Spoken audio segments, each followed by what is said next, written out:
kishi xotini bilan tortishdi. Xotini eridan xafa bo'lib ketmay o'tirardi. Er aytdiki xotinga, "Ey xotin, agar sen dedi, bomdod vaqti kirguncha gapirmasang, taloqsan" dedi.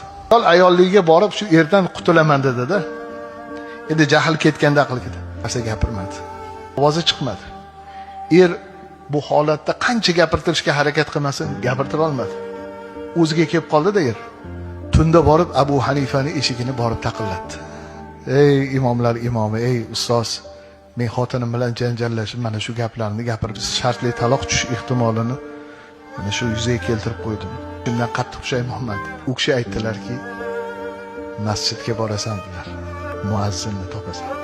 Bomdod namozi vaqti kirishidan oldin azonni aytsin." Borib topdi, ko'ndirdi. Azonni ovozi eshitildi. Hali vaqt kirmagan, azon ovozi eshitildi. Shunda xotin endi bomdod bo'pti deb, "Alhamdulillah, sendan mana ajratim, taloq tushdi" deganda er, "Bekorlarni aytibsan, hech qanaqa taloq tushmadi, hali bomdod vaqti kirmadi" degan ekan er.